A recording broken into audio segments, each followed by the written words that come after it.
कोई भी चुनाव लड़ सकता है, सबका स्वागत है। कोई भी आए, कोई ऐसी बात नहीं। मैं पहले भी बड़े नेता को हरा के एमएलए बना था, मुझे इन बातों से डर नहीं। कयास लगाए जा रहे हैं कि उनकी सुपुत्री भी यहाँ से लड़ सकती है। कोई भी लड़ सकता है, प्रजातंत्र है। हाँ। जिस जो चाहे आगे लड़े। डर और तो अंदर धक धक तो नहीं कर रहा है कि चलो बड़े नेता आ गए नहीं, साहब। धक धक तो किस लिए करेगी बताओ आप। जब मैंने कहा, मैं जब एमएलए बना था तो किसको हराया था मैंने?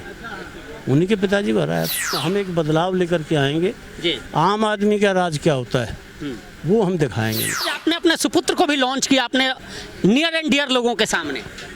नहीं, वो तो लॉन्च तो क्या किया, वैसे उसका जानकारी है, जानते ही तो हैं ही, वो तो रहता है। अब तक हमने बैकड्रॉप में देखा था, 2009-2014 के चुनावों में देखा था। आज उन लोगों के सामने आपने इंट्रोड्यूस किया है जो आपके हार्ट है, जो आपके दिल है। नहीं, वो तो परिवार है मेरा, परिवार के सदस्यों को तो मालूम होना क्या चाहिए। लॉन्चिंग कुछ कहती है क्या? तो ये तो पार्टी को सोचना है किसको टिकट देनी, किसको नहीं देनी।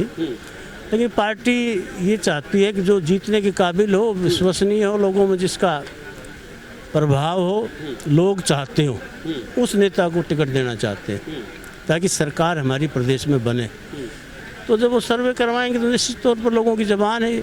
आम आदमी चाहता है कि मुझे चुनाव लड़ाना चाहता है। वो इस तरह की व्यवस्था लाना चाहता हूँ कि आज जैसे खेल का ज़माना है, खेलों की व्यवस्था हमारे यहाँ नहीं है।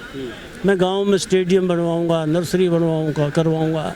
खेलों को इंट्रोड्यूस करेंगे हम, ताकि हमारे यहाँ का नौजवान भी खेलों में हिस्सा लेकर के आगे जाए, ओलंपिक तक पहुँचे। कार तो उनकी बनी नहीं रही, बनेगा कौन? बनेगा तो भूपेंद्र सिंह हुड्डा मुख्यमंत्री जी।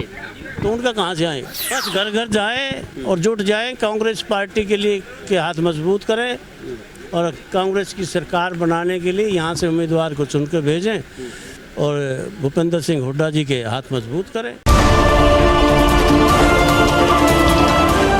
विधानसभा चुनाव के ऐलान के साथ ही कोसली में पूर्व मंत्री जगदीश यादव ने जीत का ऐलान कर दिया है और आज कार्यकर्ता सम्मेलन बुलाया था। हालांकि मैं यही सोचकर यहां कवर करने आया था, लेकिन जब मैंने यहां देखा तो 1000 से ज्यादा आदमी तपती गर्मी में यहां मौजूद थे और सबके जुबान पे जगदीश यादव था। ना ही कोई किसी पार्टी का पटका था, ना ही कोई झंडा। ये तमाम लोग केवल और केवल जगदीश यादव को के चाहने वाले थे। हमारे साथ पूर्व मंत्री जगदीश यादव और कांग्रेस की टिकट के प्रबल दावेदार जिन्होंने दीपेंद्र हुड्डा को यहां से जिता कर भेजा, वो हमारे साथ हैं। इनसे चर्चा करेंगे, बात करेंगे। स्वागत है और साथ साथ बधाई है।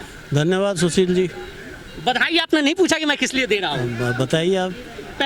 नहीं, जीत की मैडम बधाई नहीं, बधाई तो एक ये रैली आपने कर दी कार्यकर्ता सम्मेलन के नाम पे। ये आज हमारा जो कार्यकर्ता सम्मेलन था, हमने पिछले दिनों बूथ लेवल की कमेटियों का गठन किया था और जोन कमेटी बनाई थी।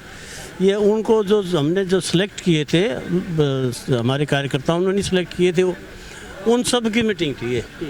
ये इतने बूथ लेवल के मेंबर हैं और जोन लेवल के हैं। ये वो हैं, एक्टिव कार्यकर्ता हैं। ये रैली नहीं है। रैली तो जब हम करेंगे, जब आपको बुलाएंगे, आपको फिर दिखाएंगे रैली क्या होती है। क्या कुछ दिशा दूसरी बधाई की बात कर लें, आज आपने अपने सुपुत्र को भी लॉन्च किया अपने नियर एंड डियर लोगों के सामने। नहीं, वो तो लॉन्च तो क्या किया, वैसे उसका जानकारी है, जानते ही तो हैं ही, वो तो रहता है। अब तक हमने बैकड्रॉप में देखा था, 2009-2014 के चुनावों में देखा था। आज उन लोगों के सामने आपने इंट्रोड्यूस किया है जो आपके हार्ट है, जो आपके दिल है। नहीं, वो तो परिवार है मेरा, परिवार के सदस्यों को तो मालूम होना चाहिए। क्या लॉन्चिंग कुछ कहती है क्या? क्या क्या कहना चाहते हैं आप, बताओ। मैं तो आपके कार्यकर्ता सुनना चाहते हैं कि जानकारी के लिए सिर्फ, और कोई बात नहीं है। आपने एक और वायदा किया, मैं सुन रहा था कि इस बार मैं जीता तो वो आप पूरा कोसली देखेगा कि एक नेता कैसे होता है, एक मंत्री या विधायक कैसे होता है। वो तो उन्होंने देख रखा पहले भी। बाकी हम एक बदलाव लेकर के आएंगे। आम आदमी का राज क्या होता है वो हम दिखाएंगे इनको, किस प्रकार से काम होते हैं, विकास कार्य किस प्रकार होता है और लोगों की भागीदारी किस प्रकार से होती है सरकार में, वो इनको एहसास होगा इस बात का। अभी आप सेक्टर 14 गुड़गांव रहते हो और आपने ये भी वायदा किया कि जब मैं जीतूंगा तो लोग देखेंगे कि मैं ऐसी कोसली में उन्हीं गाँव में निवास करूंगा, उन्हीं हलकों में रहूंगा। नहीं, मैं तो वहाँ रहते हुए भी यहीं रहता हूँ। लोगों के बीच तो मैं हमेशा आता हूँ। वहाँ रहने का मतलब ये नहीं है कि मैं उनसे कोई दूर हूँ। मैं तो जब मंत्री था जब भी वहीं रहता था गुड़गांव में, लेकिन मैं सभी गाँवों के दौरे करता था, सभी कार्यकर्ताओं से मिलता था। 1000 साथी अगर मिलने आए तो एक एक करके मैं सबसे मिला हूँ। तो 10-10 घंटे लगातार मिलता था। लोगों को सीधा मिलने का अधिकार दिया हमने। हमसे पहले जो लोग थे, नेता थे, वो मिला ही नहीं करते। वो मैंने सिखाया है किस प्रकार से आम आदमी को अपने मुंह से अपनी बात कहे, अपनी समस्या बताए और उसका समाधान करवाए। बिचौलिया व्यवस्था को हमने ख़त्म किया है। मैं कई लोगों से बातचीत कर रहा था अंदर जब आपका भाषण चल रहा था, मैं कई लोगों से, हालांकि सबने कहा कि टिकट जगदीश यादव की है और जगदीश यादव जीत दर्ज करेंगे। मैं आपसे जानना चाहता हूं कि दो आपकी यूएसपी, 2 पॉइंट ऐसे बता दो सर, आप अपने कार्यकर्ताओं को, तमाम दर्शकों को, कि जगदीश यादव कांग्रेस से कैसे और जीत क्यों। देखो, ये तो पार्टी को सोचना है किसको टिकट देनी, किसको नहीं देनी। लेकिन पार्टी ये चाहती है कि जो जीतने के काबिल हो, विश्वसनीय हो, लोगों में जिसका प्रभाव हो, लोग चाहते हो, उस नेता को टिकट देना चाहते हैं ताकि सरकार हमारी प्रदेश में बने। तो जब वो सर्वे करवाएंगे तो निश्चित तौर पर लोगों की ज़बान है, आम आदमी चाहता है कि मुझे चुनाव लड़ाना चाहता है वो। आपकी यूएसपी क्या है कोसली के लिए? मेरा तो कोसली अपना घर है, मैं तो उनके दिल में बसा हुआ हूँ। उनके लिए जो कमियां रह गई हैं विकास कार्यों की, और मैं इस तरह की व्यवस्था लाना चाहता हूं कि आज जैसे खेल का ज़माना है, खेलों की व्यवस्था हमारे यहाँ नहीं है। मैं गांव में स्टेडियम बनवाऊंगा, नर्सरी बनवाऊंगा, करवाऊंगा, खेलों को इंट्रोड्यूस करेंगे हम, ताकि हमारे यहाँ का नौजवान भी खेलों में हिस्सा लेकर के आगे जाए, ओलंपिक तक पहुँचे। तो इस प्रकार इनको मिला नहीं है, इनको कभी अवसर नहीं मिल पा रहा है, वो अवसर हम उपलब्ध करवाएंगे। विपक्ष को भी बड़ी आ रहे लिया, लेकिन टक्कर जो है कोसली में, कई बड़े नेताओं की भी निगाहें यहाँ विपक्ष के तौर पे, उनको क्या? कोई भी चुनाव लड़ सकता है, सबका स्वागत है, कोई भी आए, कोई ऐसी बात नहीं। मैं पहले भी बड़े नेता को हरा के एमएलए बना था, मुझे इन बातों से डर नहीं। प्रयास लगाए जा रहे हैं कि उनकी सुपुत्री भी यहाँ से लड़ सकती है। कोई भी लड़ सकता है, प्रजातंत्र है, जिस जो चाहे आगे लड़े। डर और तो अंदर धक धक तो नहीं कर रहा है कि चलो बड़े नेता आ गए? नहीं, धक धक तो किस लिए करेगी बताओ आप। जब मैंने कहा, मैं जब एमएलए बना था तो किसको हराया था मैंने? उन्हीं के पिताजी को हराया था, राव इंद्रजीत सिंह को ही हराया था ना। तो मुझे किस बात का डर है? जनता जिसको चाहेगी वो जीतेगा। कोई आज राजा रानी के पेट से पैदा थोड़ी होता है, आज तो जनता चुनती है, मत पेटी से आता है वो, मशीन के माध्यम से, इसलिए जनता चुनेगी। दूसरी तरफ अहिरवाल को कहा जा रहा है कि इस बार अगर बीजेपी यहाँ से जीतती है तो उनका चीफ मिनिस्टर होगा, या उनके लोग कह रहे हैं कि ये गुमराह करने की बात है, या इसको आप भी मान रहे हो, चूंकि अब आप भी अहिरवाल के एक बड़े नेता हो? नहीं, ये तो सब चुनावी जुमले हैं। चुनाव में वो इनका मुख्यमंत्री तो घोषित करके गया है, होम मिनिस्टर अमित शाह जी करके गए हैं, उन्होंने कह तो दिया है कि नायब सिंह सैनी के नेतृत्व में चुनाव लड़ा जाएगा। लेकिन बीजेपी के कुछ लोग ये भी कह रहे हैं, और आप भी बड़े सीनियर हैं, कि राजनीति में वायदों का कुछ नहीं होता।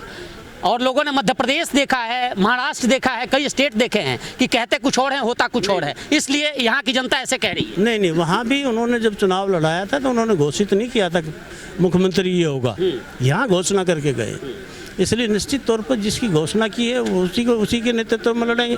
और सरकार तो उनकी बनी नहीं रही, बनेगा कौन? बनेगा तो भूपेंद्र सिंह हुड्डा मुख्यमंत्री जी, तो उनका कहाँ से आएगा?